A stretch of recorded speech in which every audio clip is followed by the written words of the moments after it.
Alors, je suis Basile et je pilote l'incubateur de Make Sense. Au quotidien, mon job, c'est d'accompagner des porteurs de projets, des tout premiers pas jusqu'au financement. Et dans ce cadre-là, le prototypage, c'est une partie essentielle de mes activités d'accompagnement pour des entrepreneurs qu'on suit dans nos programmes, mais aussi en se l'appliquant à nous-mêmes dans tous les projets qu'on veut lancer au sein de l'incubateur de Make Sense. Aujourd'hui, je vais vous parler de prototypage. D'abord, qu'est-ce que ça veut dire en fait ?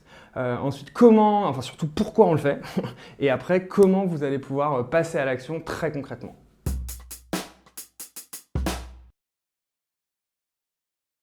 Prototypage, qu'est-ce que ça veut dire?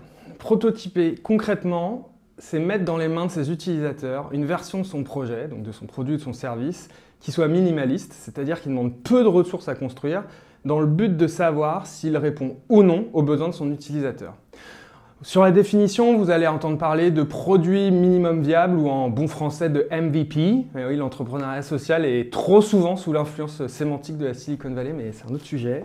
Tout ça est des synonymes. Alors, sortir une version minimaliste, obtenir de l'information sur le ressenti de ses utilisateurs, vous allez voir que prototyper, en fait, je pense que c'est une posture générale par rapport à son projet. C'est une sorte d'humilité qui dit « Certes, je suis passionné, j'ai des bonnes raisons de croire que mon projet va plaire, va trouver ses utilisateurs, mais je remets en question mes convictions qui sont en fait que des hypothèses et je vais les tester, je vais sur le terrain à la rencontre de ceux qui vont vraiment utiliser ou pas utiliser mon produit. » Et en ce sens-là, je crois que le prototypage, c'est un peu une compétence pour toute la vie. Et c'est aussi, et ça c'est important, très important, une forme de rigueur. En fait, le prototypage, je crois que c'est une actualisation dans le monde de l'entrepreneuriat d'une approche scientifique historique. Autrement dit, on utilise un nouveau mot pour dire quelque chose qui existe depuis la nuit des temps et ce qui a été notamment bien mis en avant par l'approche expérimentale du docteur Claude Bernard au tournant du siècle dernier, pour faire un petit peu d'histoire. Alors, des exemples. Quand on parle de prototypage, comment ça peut s'incarner concrètement? Alors, un grand classique parmi les classiques, ce sont tous les projets qui veulent lancer des plateformes de mise en relation. Par exemple, un projet qu'on a accompagné chez Make Sense qui essaye de mettre en lien à la fois des retraités seniors qui ont plein de talents et des curieux qui veulent développer des nouvelles compétences. Imaginez n'importe quelle place de marché de l'économie collaborative. L'idée naturelle, c'est de se dire « Ok, je suis convaincu que les gens ont besoin de se parler, il faut y aller, il faut construire une plateforme de mise en lien. » Alors qu'en fait, l'usage même que des gens, certes, ils ont peut-être envie de se parler sur le papier, mais est-ce qu'ils vont vraiment aller se connecter sur une plateforme, faire tout cet effort-là? Bref, l'usage, il n'a pas été validé. Aussi, on recommande plutôt que de se lancer dans le développement d'une plateforme, d'organiser des rencontres directes dans la vie, des sessions de 2 heures où les gens vont pouvoir se parler. Et là, vous allez voir si la mayonnaise prend et ensuite vous aurez une information qui vous dira si ou pas il faut monter cette plateforme. Un deuxième exemple de prototypage, c'est par exemple la livraison de produits à domicile, comme un projet qui s'appelle Trust Society qu'on a soutenu, qui livre à domicile des produits durables et locaux. Avant de se lancer dans la logistique que vous imaginez bien complexe d'un tel projet, ils ont d'abord créé une newsletter, c'est coût zéro quasi, qui mettait en valeur des produits donc toujours durables et locaux et ils ont pu mesurer l'intérêt. Est-ce que les personnes avaient envie d'en savoir plus sur les produits et tout au long de leur newsletter, ils ont dit est-ce que vous voudriez les recevoir chez vous? Voilà, c'est tout ça le prototypage, c'est essayer de réfléchir pour avoir de l'information sans dépenser trop de ressources.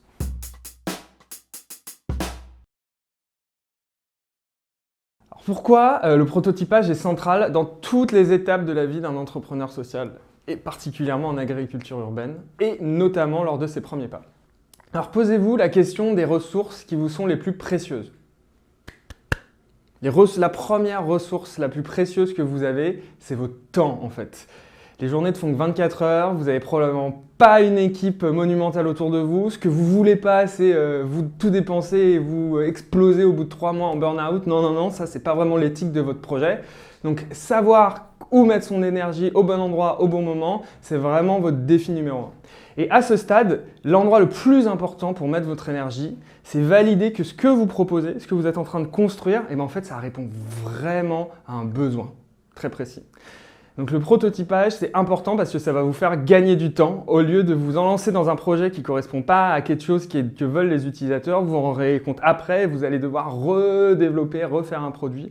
Vous n'imaginez pas le nombre de projets qui ont développé une super plateforme ou qui ont fait un super service Et en fait, dès qu'ils l'ont mis dans les mains des utilisateurs, ils se sont rendus compte que le temps était perdu. De la même manière, une des ressources importantes, c'est évidemment l'argent. Quoi de plus frustrant que de dépenser des sous dans un sens pour se rendre compte qu'en fait, il fallait aller dans l'autre. Et enfin, une des ressources clés que vous avez en tant qu'entrepreneur et sur lequel le prototypage va vous aider, c'est l'information. Aujourd'hui, vous avez des suppositions sur le problème que vous voulez résoudre, mais pas de certitude en vérité. Et la raison d'être du prototypage, c'est remplacer ces croyances par des faits concrets issus des utilisateurs. Pour faire référence à un autre scientifique illustre dans une citation un peu tarte à la crème, mais qui est quand même hyper vraie, donc d'Albert Einstein, si j'avais 1 heure pour résoudre un problème, je passerais 55 minutes à poser des questions et ensuite, je mettrais en place une solution.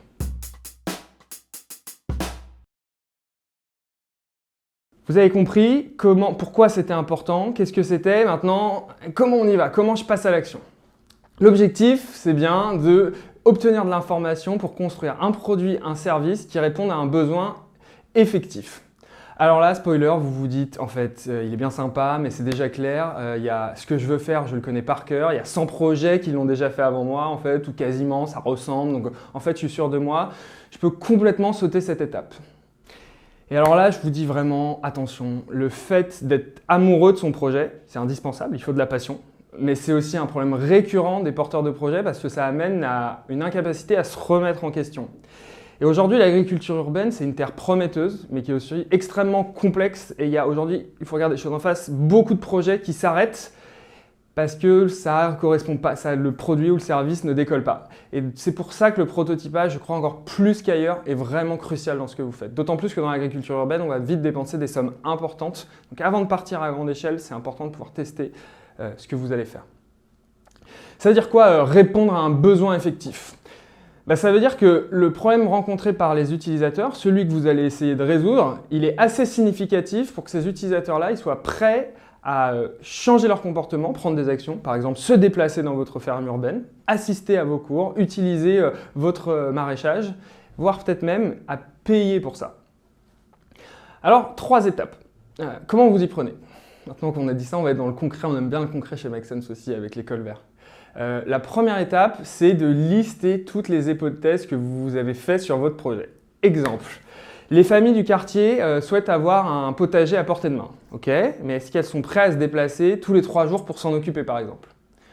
La ferme urbaine est un super moteur d'insertion pour les publics éloignés. Bah oui, clairement, quand on regarde des projets comme Compagnonnage Réfugiés ou le Jardin de campagne, alors qu'ils ne sont pas tous des fermes urbaines, mais on aurait tendance à dire oui, ça marche, ça peut être une super machine à insertion. En fait, c'est beaucoup plus compliqué que ça. Si vous allez voir les porteurs de ces projets-là, ils vont vous expliquer comment ça a été compliqué, comment ils ont dû mettre des choses spécifiques en place. Bref, il s'agit de déconstruire votre projet. Ça, c'est un super exercice à faire en équipe et de mettre l'ensemble de ces hypothèses dans un joli tableur Excel. A priori, vous devriez en avoir une grosse quinzaine. Une fois que vous avez ces hypothèses, on passe à l'étape 2. Et là, il s'agit de les valider ou de les infirmer. Alors pour faire ça, la meilleure méthode, c'est d'aller demander directement aux personnes qui ont la réponse, c'est-à-dire à ceux à qui s'adresse le projet.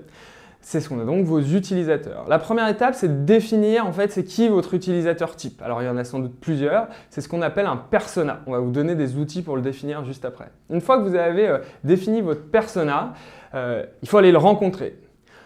Honnêtement, je pense que si vous allez être sûr de vous, il faut rencontrer une trentaine de votre persona. Alors oui, ça prend du temps, mais vous pouvez l'industrialiser un petit peu quand même, en faire 10 dans la journée. C'est des entretiens qui durent une quarantaine de minutes. C'est des rencontres en direct. Et pour que ça se passe, il faut préparer une grille d'entretien en amont. Donc là aussi, on va vous donner des ressources pour le faire. Ce qui est important, c'est de poser le plus important peut-être, c'est de poser des questions ouvertes. Et de ne pas arriver en demandant « Est-ce que vous êtes intéressé par une activité de ferme urbaine de telle ou telle façon dans votre quartier ?» Mais repartir du besoin en fait. C'est-à-dire, est-ce que vous êtes plutôt intéressé par exemple par une alimentation durable, un meilleur respect de l'environnement? C'est comme ça qu'en fait vous allez faire ressortir les besoins profonds de la personne. Et petit à petit, en entonnoir comme ça, vous allez arriver sur le besoin précis auquel répond votre projet. Vous faites ça, alors là je vous garantis une expérience fantastique, vous allez avoir des moments super durs, parce que vous êtes ah putain mais c'est pas du tout ce que je pensais, d'autres enthousiastes, mais c'est aussi ça le sel de l'entrepreneuriat, et puis au final arriver à prendre un peu de distance quand vous allez remettre tout ça dans votre fichier Excel et voir comment ça impacte les hypothèses. Alors, il ne s'agit pas de faire une étude de marché. Aujourd'hui, vous n'avez pas l'argent pour le faire et ce n'est pas du tout nécessaire à ce stade en fait. Ce que vous voulez, c'est trouver des... en marketing, on appelle ça des insights. Donc, c'est des points saillants, des points caractéristiques qui vont permettre de construire votre projet. Une fois que vous aurez une base d'utilisateurs, vous pouvez refaire une étude de marché, mais ça viendra plutôt après dans le projet. Voilà. Pour vous dire, en moyenne, un entrepreneur, quand il arrive chez Make Sense dans un programme d'accompagnement de 6 mois, il va passer 6 à ses 8 premières semaines en dehors de l'incubateur. Donc nous, on va le pousser en lui disant « Oui, on t'a sélectionné parce que tu as un super projet. Surtout, on t'a sélectionné parce qu'on te fait confiance à toi, en fait, pour résoudre ce problème-là. Mais ton produit, ton service, il va pouvoir… Tu le connais pas, enfin ton produit ou ton service, tu le connais pas si bien et il faut que tu sois plus au contact du problème que tu vas résoudre. Tu dois devenir expert en fait de ce problème-là. Et cette expertise en fait, à force de parler avec des utilisateurs, il va te permettre de faire ressortir les besoins prioritaires de tes utilisateurs. Je m'explique. Et c'est un point essentiel. En effet, derrière chaque besoin, par exemple, il y a des utilisateurs qui vont te dire qu'ils ont envie d'une activité de maraîchage, une autre qui ont besoin de sensibilisation auprès des enfants, un autre qui ont besoin d'articles scientifiques pour créer je ne sais quel type de recette. En fait, derrière chaque besoin, c'est une fonctionnalité différente. Et trop souvent, on voit des projets arriver qui nous disent « En fait, moi, je veux faire ces 3 choses à la fois là. » Et ça, c'est une deuxième idée hyper forte en fait, de cette petite vidéo. Si vous courez tous les lièvres à la fois, bah, vous allez vous planter en fait. Vous allez faire du saupoudrage parce que vous n'avez pas assez de ressources. Et le prototypage, c'est justement obtenir de l'information pour qu'elle vous guide pour aller là où on a le plus besoin de vous en fait. Ça vous aide à prioriser. Et quand on parle de méthode agile, de lean startup, bah, en fait, c'est rien de plus que ça. C'est d'avancer fonctionnalité après fonctionnalité. Un autre super avantage de faire du prototypage, c'est que ça va être une super aventure humaine en fait. C'est que vous allez voir, les personnes sont ravies quand on leur demande leurs avis, quand on s'assoit à côté d'elles, qu'on prend un café, qu'on les écoute. Vous allez en ressortir grandi pour votre projet, mais pour aussi humainement, vous allez voir. Et c'est d'un point de vue marketing, une super démarche, et au-delà même du marketing, une super démarche de co-construction. Ça vous pousse à écouter, à travailler avec des partenaires, avec des utilisateurs. Vous verrez sur le long terme, c'est essentiel. Et il y a fort à parier que ces utilisateurs-là, quand vous lancerez vraiment votre projet, bah, ça sera les premiers à venir. Parce que vous leur en aurez parlé, ils auront été là depuis le début et ça sera vos early adopters. Ça se vérifie dans tous les projets. Étape 3, ça y est, maintenant vous avez identifié le premier besoin, qui est un petit peu ce que vous aviez en tête dans les hypothèses, mais pas tout à fait. Pour valider du coup ce qu'ont dit les premières personnes, maintenant, il faut leur mettre quelque chose dans les mains. Ils ont annoncé qu'ils voulaient un produit de telle couleur. Maintenant, voyons voir comment ça se passe quand ils l'ont vraiment dans les mains. Du coup, là, il s'agit de créer un prototype, donc je disais, une version minimum de votre produit et de votre service. Toujours sur l'idée de dépenser le moins possible pour obtenir de l'information. Alors là, c'est toujours vraiment difficile pour les entrepreneurs, on les comprend, ils ont une idée magnifique de leur projet, de leur produit, mais il s'agit de sortir un truc rikiki, ça fait mal souvent, parce qu'on est là, ah mais non mais c'est pas assez beau, mais si c'est pas assez beau, ils vont pas pouvoir l'évaluer correctement, alors ça, faut oublier. Il y a un adage qui dit, si t'as pas honte de ton premier produit, c'est qu'il est sorti trop tard. Et ça, c'est super vrai, ça se vérifie à chaque fois. Alors dans le cas de l'agriculture urbaine, il faut bien reconnaître que c'est pas facile parce que comment vous pouvez essayer de prototyper quelque chose qui peut être aussi complexe qu'une ferme urbaine. Bah déjà, on sera ravis, nous, avec Make Sense, de réfléchir avec vous là-dedans. Mais typiquement, vous pourriez faire un partenariat avec une ferme existante pour tester votre activité, par exemple. Ça vous coûtera presque rien. En tout cas, ce qui est sûr, c'est que même si ce n'est pas assez séduisant au départ, il vaut mieux que vous ayez une information qui est parcellaire parce que le produit n'est pas assez séduisant, que vous patientez 6 mois de plus en allant peut-être dans la mauvaise direction parce que vous voulez un produit canon. Voilà.